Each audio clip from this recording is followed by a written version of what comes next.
I can pretty much guarantee you that this is going to be one of the most valuable Facebook ad videos you will ever see here on YouTube about iOS 14 and step-by-step strategies with no BS, no fluff, and no ads in this video whatsoever. I just want you to watch this information, study it, and then actually utilize it to get results, because that's exactly what I've done with this information, and I'm just relaying it back here to you guys. What's going on, everybody? Tanner here with another video. Hope you're all having an amazing and productive day so far. So if you watched my last video, you saw me take an ad account and a store from doing nothing to over $2,000 a day on that one ad account with, I believe, close to a 5 ROAS.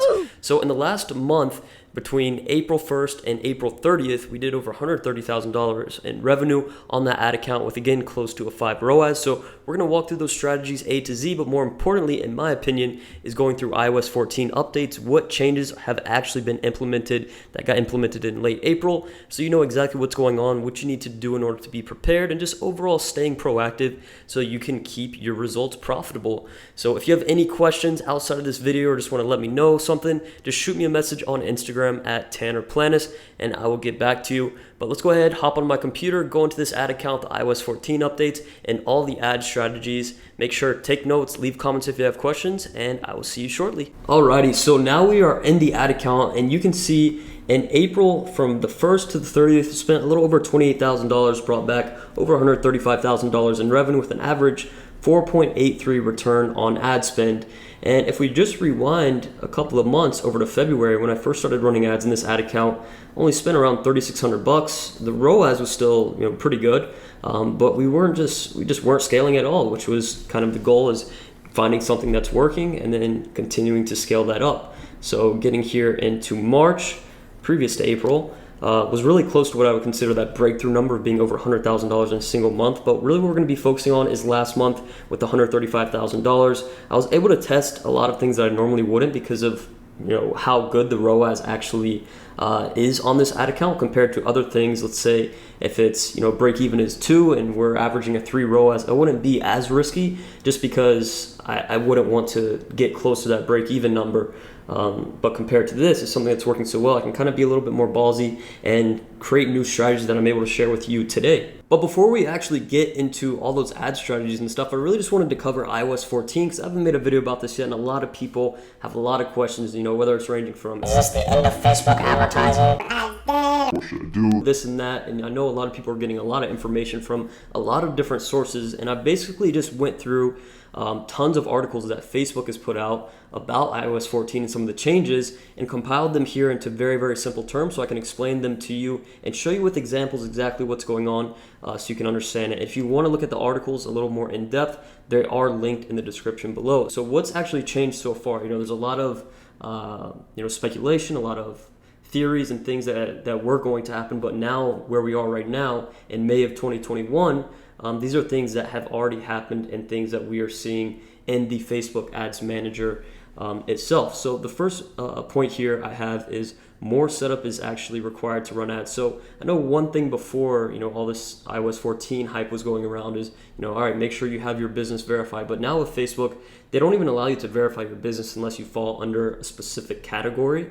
But you really don't need to verify your business at this point. The main thing you should focus on is verifying your domain, which we'll go through here in the setup shortly. But what I put here is you don't need to verify your business manager, but you will need to verify your domain to set up proper conversion events. So, before with Facebook, we just put the pixel ID on and cool, Facebook automatically tags the events from view content to purchase and we're good to go. But now you actually have to go through a little bit more setup and actually verify your domain, walk through the proper conversions, which we'll go through here shortly, and you're good from there. Now, the second thing here is very important. All 5 of these are very important, but the big reporting differences. So, before Facebook would consider the Ads Manager, it's real-time reporting, but now there's a lot more delays with the data, not only from Apple, just in general, where, you could have a purchase, but it not track on the ad account within, a 72-hour period, maybe even longer. I haven't been able to really pinpoint every single sale and how long it's taking to track, but I know I've definitely seen some delays. So instead of looking at my ads every single day and being, kind of like what I put here, don't hawk your ads, which is what I meant basically is don't just watch it, every second like you're trading stocks or something, because it's not going to be as accurate as you expect it to. It's not actually, real-time reporting. So instead of me looking at my ads every day, I'm looking, at a few day windows and going from there. 3 is a really big one. I've kind of found a loophole in this, but there's no breakdown. So in your ad account itself, a big part of my scaling, if you've watched any of my videos before, is utilizing breakdowns. So if we get 50 sales in a campaign, we could break it down and see which ages were, buying the most and the most profitable, and genders, regions, time zones, all kinds of things like that. So you can't actually break down that data anymore, but what you can do is still place that breakdown filter and see how much is being spent towards each demographic. So you'll see, if you have a $20 budget on a campaign, and you see it spending, 15 a day out of that on the age range of 45 to 54, then you can kind of expect, all right, most sales are coming, towards this specific demographic. So I would consider a loophole. Number 4 is the attribution window, which is basically just how Facebook actually tracks, from the time being from when someone views or clicks the ad to whenever they actually purchase or add a cart, whatever the event fire might be. So the default from Facebook before was 28-day windows, and it is now 7-day click period. So if someone sees your ad today and they click on it and they come back and buy from the store within 7 days, then it'll show up on your window for your reporting in your ads manager. I myself don't really mess around with the attribution windows too much. I just stick to the default, which is now 7-day click. And the last piece I have on here is, your targeting is going to be slightly limited due to the new data privacy and people being able to opt out of the tracking. So, your interest audiences may be a little bit lower if you've noticed that, or overall your custom audiences may not be as quality. This is kind of a theory I have. It's not really fully proven. Facebook says your targeting is going to be limited, custom audience is everything. But, let's say if Facebook can't, because a lookalike audience is basically, all right, we make a source audience of people that have bought in the last 80 days. And then you can make a lookalike, which is just going to be people that Facebook thinks is similar. But if Facebook can't track, their specific ages or genders, whatever demographics that may be, the lookalikes just may not be as quality, which we'll kind of just have to play it by ear over time. And of course, I will continue to update you guys as I see things that are happening. So overall, there's a lot of changes that have occurred, and it's just like anything else. We adapt and we overcome, but this stuff definitely is not getting easier. E-commerce, Facebook ads, the process itself is just always changing, and it's not going to get easier. So get good at it and continue to stay with the news and adapt to any changes that might happen. So now what I want to do is show you here this 2-step checklist that you need to go through if you haven't already, for anybody that's running ads on Facebook and hasn't done this, or you want to run Facebook ads, or you're about to run Facebook ads, or anywhere in between. So let's walk through these steps, and I'll show you in a business manager as well so you know how to do it. But the first one is going to be verifying the domain that you're going to be using for your ads themselves. So to set up your conversion events for your website, you're going to actually have to verify your domain first. And if you don't verify your domain, you won't be able to set up events. And then Facebook will make default events, but things could happen, like then pausing your ads. The tracking is not going to track events, as you would like it. But that's kind of where we're at right now with the iOS 14 and overall just the Facebook updates. So let's go ahead and go into a business manager so I can show you. So what you're going to want to do is go here to your business manager and go here to brand safety and domains, and this is where we're going to add in the domain that you want to run, and then it's going to have you follow a couple steps to actually verify it. You're just adding a text piece to the DNS settings, which is something I linked in the description on a Facebook article where they show how to actually do it step by step. It's a very simple process, whether your domain's hosted on GoDaddy, Shopify, whatever that may be. It's a pretty simple process, so you can click that article if you can't figure out the instructions on the actual business manager itself. And that second step I have here on the checklist is setting up your aggregated events. Get 8 events allowed per domain, and it does take 72 hours to update. So what you're going to want to do is go here to your data sources within your business manager, go to pixels, and then choose whatever pixel that you're running and open the events manager. So now that you're in your events manager, you're going to see all this data and everything going on, the domain that you've verified, and you're going to come down here to aggregated event measurement. So let's click on that here, and we're going to click configure web events, and then it's going to have your domain here that you should already have verified. If it's not verified, you won't be able to do this. You click on this, and then you're just going to set up your events. And we just basically added these are standard for e-commerce. We did the highest priority to lowest with the 5 main events. So maybe if something custom pops up and we wanted to add more on here, we could add in up to 3 more for this specific domain itself. But let's say we have 2 pixels that we want to set up the events for. We can only do it for this one as of right now with the new Facebook situation. So just click manage events. You'll be able to set it all up, and it'll take about 72 hours to reflect, usually shorter, but that time to reflect in your actual ads manager when you're setting up ads, so you can optimize for these specific events and make sure you're good to go there.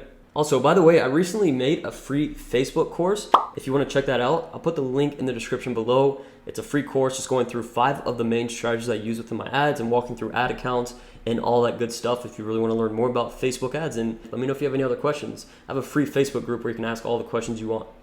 All right, now it's time to get into more of the fun stuff, the actual ad strategies themselves. A lot of people think there's some secret button or secret strategy to getting your Facebook ads to become profitable, but realistically, there is no secret. But I'm going to lay out everything here that I've been doing within my Facebook ad accounts with iOS 14 and the new Facebook updates that have allowed me to maintain and stay profitable very, very consistently. So I just finished up putting this Google Doc together of some new strategies that I've been using, and they are mainly just focused, at least for the product testing section. The first one we're going to go over is revolved around creatives. So if you look at the drop shipping space, just e-commerce in general, the product testing side of things on Facebook has been very cookie cutter. It's been pretty much the same thing for several years, and people have just followed the same kind of ad structure.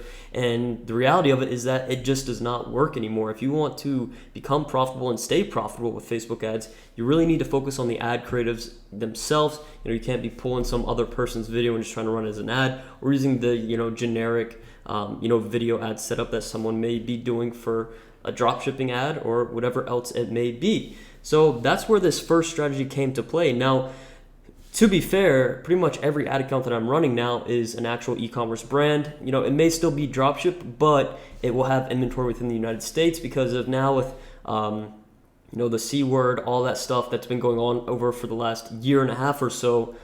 Shipping to other locations has been kind of an iffy situation. So a lot of my stuff has been just solely focused within the United States as of the last year. But creatives are still very important, and that's what we're going to focus on here in the first strategy, which is the unicorn product test. So we're going to go through this whole Google Doc, all these strategies. I'm going to try and lay it out as simple and clear as I can, and I think I've done a good job of that here. But if you do find something that maybe you don't understand or still kind of confused about, you can always message me on Instagram or leave a comment below.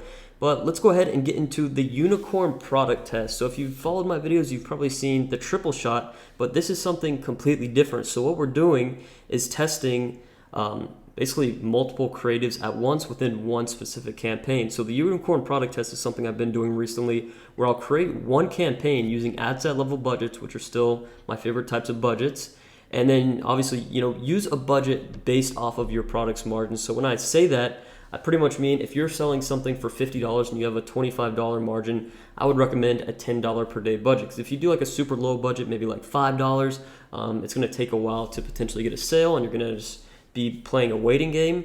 Or, don't make a budget that's super high. Like let's say if your margin again is 25 and you put a $20 a day budget for that ad set, you don't want it to spend that entire margin point pretty much within the first day of running ads. So kind of set your budget to be around a 2-day spend to hit that margin point. 2 to 3 days is what I would recommend. But what we're doing is one campaign with ad set level budgets and then 10 ad sets within that campaign. But the catch here is that under each ad set, you need to come up with a different creative. So this is more of a tedious process than normally testing products. But I mean, if you want to succeed with it, this, in my opinion, is an option that you should go with. Now, 10 is just the number that I use. You don't have to use that number. You can do 3, you can do 5. I just recommend 10 because we're kind of just playing a numbers game and looking for the unicorn, which is why this is called the unicorn product test. And what I mean by setting up different creatives, you think 10 creatives, all right, what am I going to do?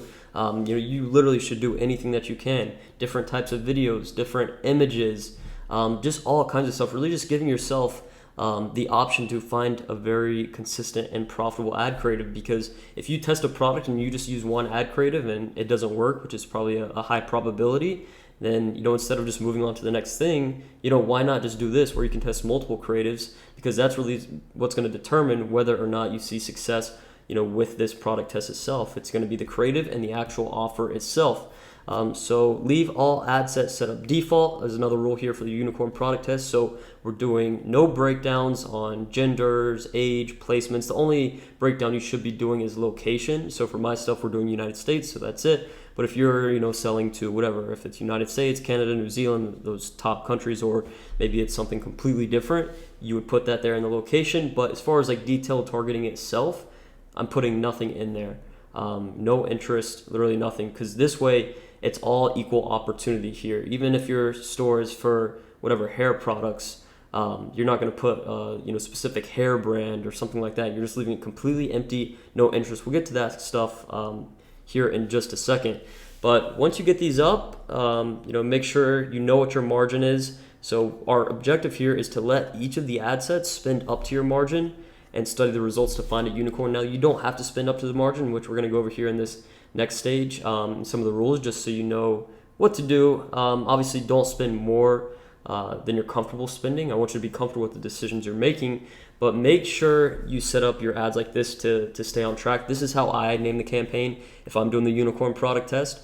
So you could put unicorn, whatever, just so you know that it's there, because in other campaigns, I would put like the actual ad number if it was a creative or a campaign only running that specific ad creative. But this here is testing 10 different creatives. So we're going to put, let's say if this is for a headphones product test or protein powder, whatever you may be selling.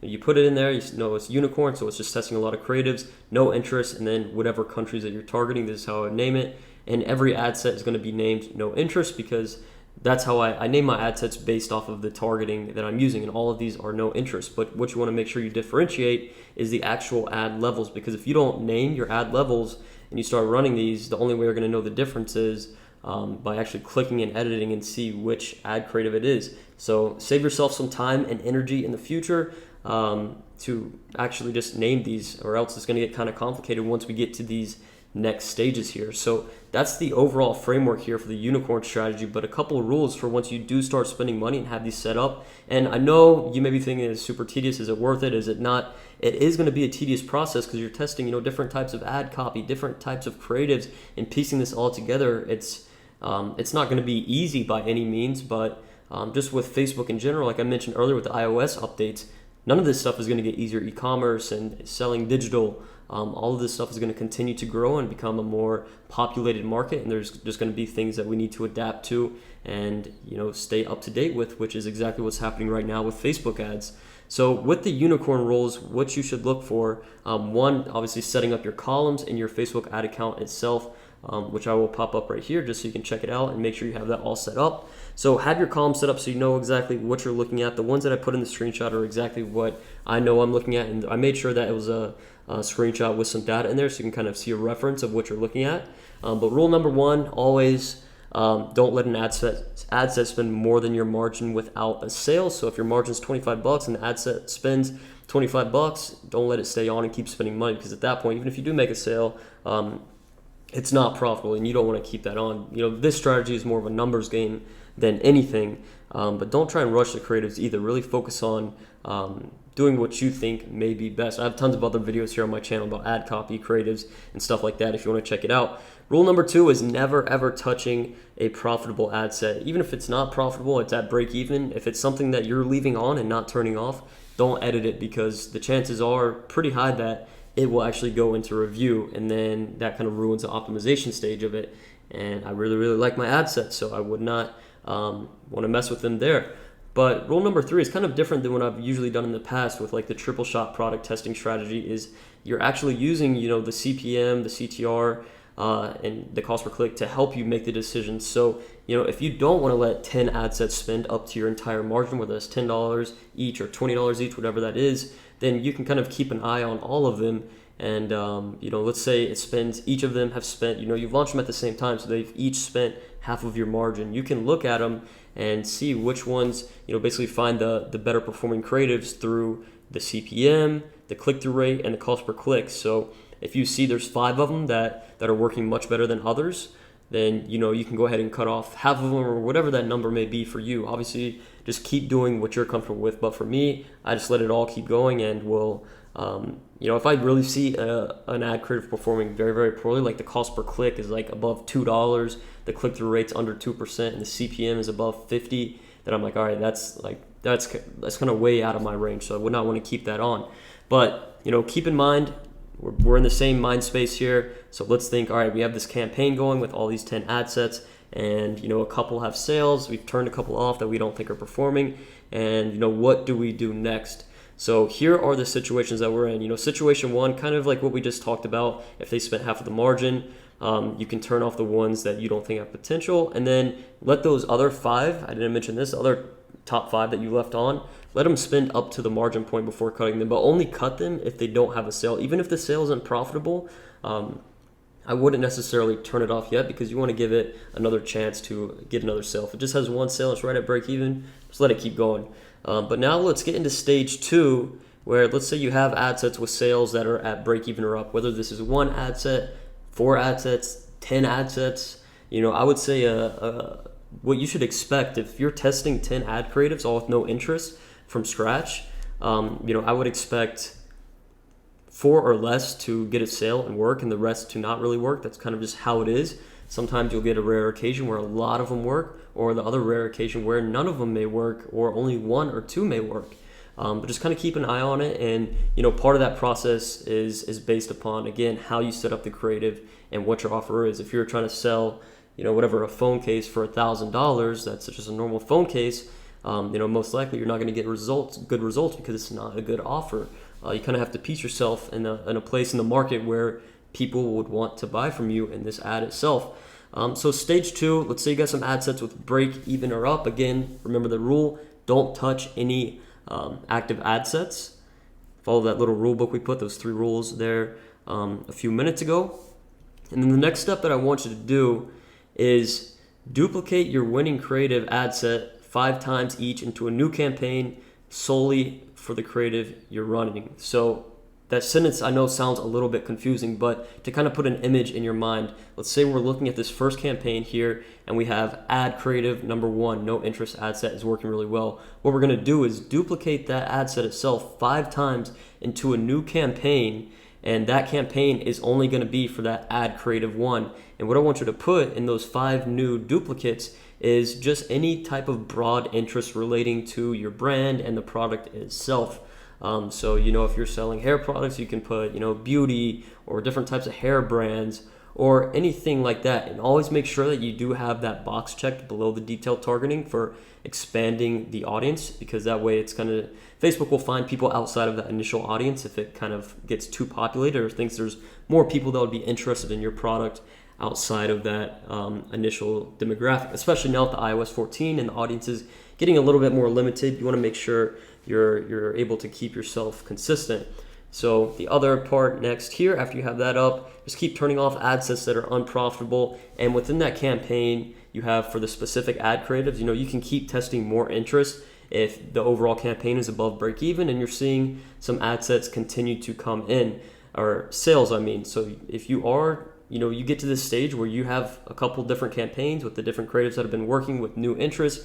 It seems a little messy now just talking about it, but I promise you it's a much cleaner process when you're looking at it and you're doing this, because you'll know exactly what's going on, because you're the one managing it all and setting everything up. So now at this point you may have 3 creatives running, even keep that original campaign on too with the no interest if there's ad sets in there that are still making sales on a day-to-day basis. So now before we get to this next stage 3, what I want you to keep in mind is that you should have these ad sets here that I'm about to mention, or the strategy I'm about to mention, you should wait for your ad sets to have 5 or more sales before you get to this stage. So this is going to be a very simple CBO strategy that I've been trying recently. It's a little bit different from what I've taught in the past, but it's been something that's been working pretty consistently for the most part. So again, spend what you're comfortable with. Don't move too fast if you can't move fast. If you need to get more profitable first, then continue to test different budgets in your ad sets and test different interests and continue to go from there. But I would say you're going to have most of your cold targeting success with no interest targeting. But now in stage 3, what I want you to do is, let's say we're looking here at this campaign that you have for ad 1, and it's just a bunch of cold interest you're targeting, all these different types of ad sets. What I want you to do is take the 3 most profitable ad sets within that campaign and duplicate them into a CBO. And the CBO budget is going to be 3 times what your average ad set level budget is. So if your ad set budget is $20 on those 3 each, then you'll just make the CBO a $60 a day budget. So now you have the $60 a day campaign budget optimization spending with 3 of the top performing ad sets from Ad Creative 1 or Ad Creative 2, whatever number that may be for you. So this way you're just kind of finding a way to spend more money on targeting that's already working, on the creative that's already working. Because if you can average, let's say a 3 return on ad spend on another $60 a day, cool. Now you're making an additional $180 in revenue on your store, and whatever number that may be profit for you, which is basically what our objective here is. You don't want to scale super fast. Sometimes if things are working really, really well, you can scale fast. But just kind of move at your own pace as you start to see things happening, and stay smart. That's about as simple as it gets. But the next step here is let the campaign optimize. I'll let it spin for 3 days, just because that's kind of the sweet spot that I see with campaign budgets. Because I see, if I'm running ad sets, I'll see it working within the first couple of days if it's going to work. With CBOs, they may not be profitable within the first couple of days, and usually it just takes a little bit of time to start seeing consistent success with them from my experience. So let it run for 3 days, and if it's above break even, you can either, 1, let it keep running for a few more days and see if it becomes profitable without touching any of the ad sets or anything. Or if it is working, or it's break even or up, and you kind of want to just push it up to the next level, every few days you could just try raising it by 20%. That's kind of just like a sweet spot number. It can be higher, it can be lower. That's just what I do, is a 20% number. It's kind of a rule I follow for myself. And every 3 days, if I see it still working really well, I'll raise it again another 20%. And if it does get unprofitable, you get to a point where you're just raising it and raising it and raising it, and you're a week in, a couple weeks in, whatever it is, and it's not profitable, you can just stop raising that budget, give it a few more days. All right, if it's not working, you can try lowering it back down to the previous budget and see if it works from there. And if not, and it just ends up not working anymore after a few days, like 3, 4, 5 days, it's not worth it to keep it on. Just go ahead and turn it off, because if something's either losing you money or just breaking even, there's really not a big point in leaving it on, because the objective here, for the most part, depending on what you're doing, is going to be making profit. And now this next step is a little bit more complicated because of the new iOS 14 updates, but you can 100% still do it. And what I want you to do is start breaking down your ad sets. So this is outside of the CBOs I was just talking about. This is purely just within the ad set level budget campaigns you have for the cold interest for your different creatives that have been working for you. So what I want you to do is start breaking down ad sets that have 10 or more sales. Start by age, placement, and gender. And now the thing is, previously to these updates that Facebook recently put out, you can just break it down by age and gender, or whatever that demographic is, and see exactly what's the most profitable, what the results are going towards, and where you're making the most money from. But now they've changed that so you can't see the actual breakdown itself, but what you can see is out of that daily budget, you can see how much is being spent every day towards whichever demographic, if that's male, female, 45 to 54, whatever that specific thing may be. So you can kind of gauge and get an idea of what's working the best, and then follow that as a framework. So it's more common sense than anything. So let's say you have an ad set that has a $20 per day budget, and you have no breakdowns whatsoever, and it's spending $15 a day on average towards females and $5 towards male, but all the results are coming from the female side. Then if you were to duplicate that and narrow it down to only spend money towards female, then it would spend that full budget, and in theory the ROAS should go up a lot higher, because you're not wasting that $5 a day or whatever that number may be for you on the targeting that isn't working. So that's pretty much what your objective here is doing. And what you would want to do is just take note of the breakdowns that you see, and then you duplicate that original ad set X amount of times. Remember, you don't edit an active ad set that's profitable. You're just duplicating it a certain number of times based on the breakdowns that you see. But I would always start with age, placement, and gender, and only do that with ad sets that have 10 or more sales. That's, again, a personal rule of mine, because if you're doing with less than 10 sales, then you really don't know. There's not a ton of data to really back it up. But with 10 or more sales on an ad set that's profitable, it's a really good sign. So that's kind of a rinse and repeat process there, as far as continuing to test different cold interest and trying the CBO strategies for the top 3 performers per ad creative. And again, I know it may sound a little confusing. Hopefully you can understand it with the visuals and my words. I'm trying to do the best as I can. If you have any other questions about it, make sure you message me on Instagram. You get the free training and the link in the description for more ad account breakdown, or leave a comment. Whatever you want to do, it's completely up to you. So now this here is going to be something very different. I've never talked about this on YouTube, but this is actually what's allowed me to scale with a very, very profitable ROAS on the ad account that I've shown you throughout this video. And I just made up this name here like 30 minutes ago, the unicorn horn scaling. It's a little bit of a weird name, but this is something that has seemed to work very, very well. So what I wrote here is, by this point, your ad account may seem a little messy, but you should have a group of ads that are running profitably every single day while also retaining lots of new data that will be used in our next stages of scaling. So I don't know if retaining was the right word to use there, but when you're making sales and getting all this stuff going, you're going to have a lot of data by this point, because we haven't done any custom audiences whatsoever. But this will allow you to kind of start using some of that data you have. And this is definitely not just purely an ad strategy. This is again a sort of a tedious process, but with all the updates and everything happening with the transitions with Facebook, these are steps and strategies that I recommend you use and try to see, continuous success with your store. You can't follow the same basic drop shipping store setup and continuing to try and succeed with that. So let's get into the unicorn horn scaling here, which is, this stage involved much more work than setting up ads. You'll be finding products in your niche and adding them to your store. So I recommend 30 or more. I know that's a really large number, but that's going to be what allows for more of a variety, and for you to, instead of just testing one product at a time, you're kind of testing a lot of products at one time. So once we get into the campaign setup here, it'll make more sense of what we're doing.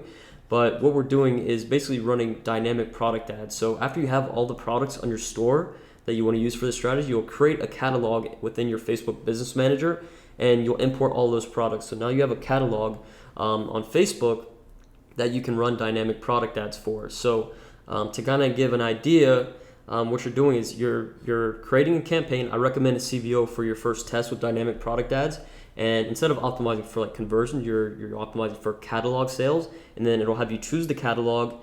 And within the ad set, I believe, is where you'll actually choose, you want conversions and then purchases. And what I would recommend you to do in your first CBO campaign here for dynamic product ads is create 3 different ad sets. So again, the first one is no interest. So what you're going to be doing is, I'll pop up a screenshot here of what inside the ad set actually looks like, because it's different than any kind of normal ad set when you're running dynamic product ads. So no interest here, and you choose your catalog, this one you want to select.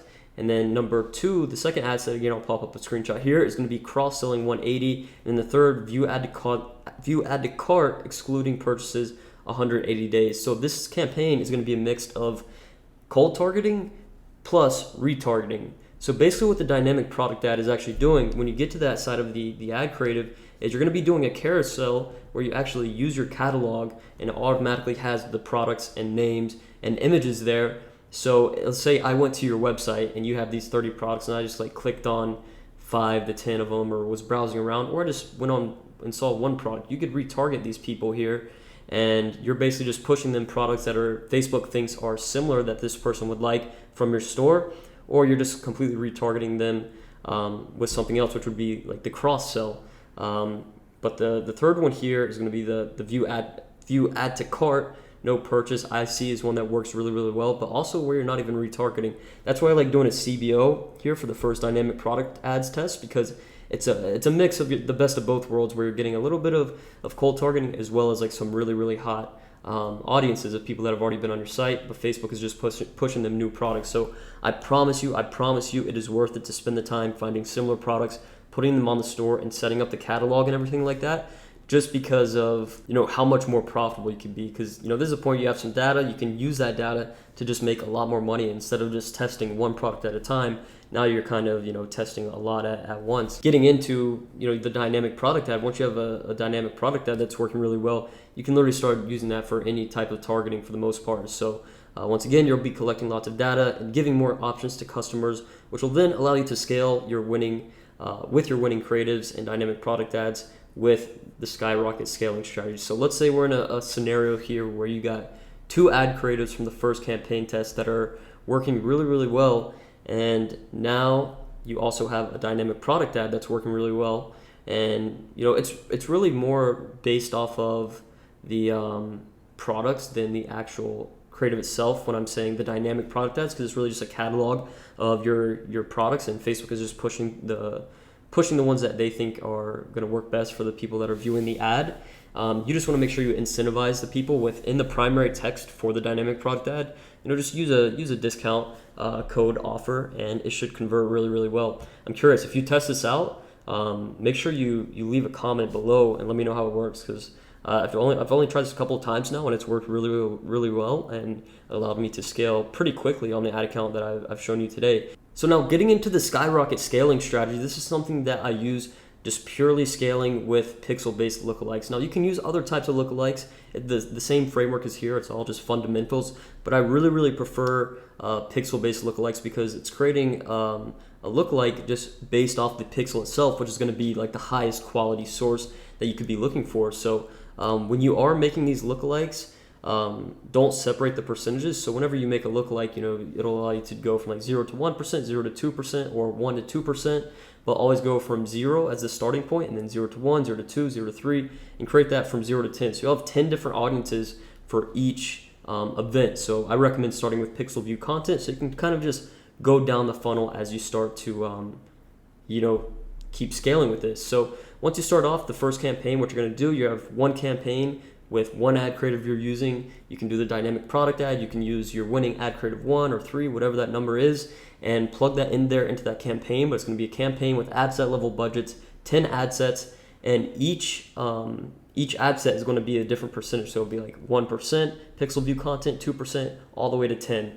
And again, no breakdowns in these whatsoever. Yeah, it's a very, very rinse and repeat process from everything else we just went over too. So once you see some that are working really well, you can piece those top 3 into a CBO campaign and start to scale that up with the budget. And you can also, start doing breakdowns once they have, over 10 sales. And what else did I want to mention here? Tanner to self. Mention the 2 CBO strategies to test. So yeah, I just mentioned the one right there where you're taking the top 3 and then piecing those together. And you can, again, try that with another number. There's no, remember what I said before, there's no perfect strategy, secret button that'll make your ads profitable. It really just comes down to being comfortable with what you're doing and having a good creative and good offer. So you can take, instead of, like I'm saying 3, because that's what I do, that's what I see work, you can test doing 5. I've seen it work, but I've seen 3 work more consistently. So it's completely up to you and what you want to do. I'm just kind of giving my input based off of the experience that I've had running Facebook ads. And that second CBO strategy is another one I've mentioned before in videos. I haven't said yet today, but is you take a profitable ad set and you duplicate it 3 times, the same ad set 3 times as a duplicate into a new campaign and a CBO 3 times the budget. So similar framework, but instead of 3 different targeting options, you just have 1.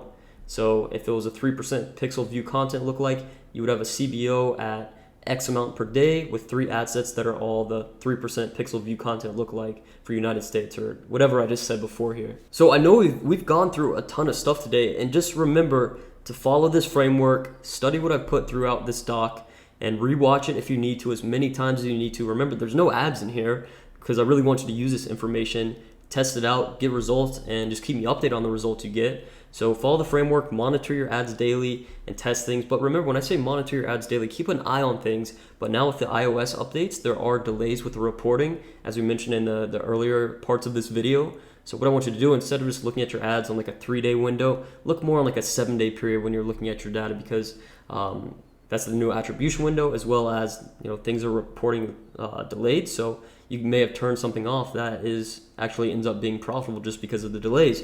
So yeah, my rule will still stick here, as your biggest key to longevity will be your ad creatives. So follow the unicorn strategy and do what you think is best, and I'm always here to help you. All my resources are linked in the description, and you can, of course, message me on Instagram, whatever you want, leave a comment. I'm here to help you get results, and yeah, that's about it. Hopefully you enjoyed this video, you learned something from it, and if you did, make sure to leave a big like, comment, and subscribe. Peace.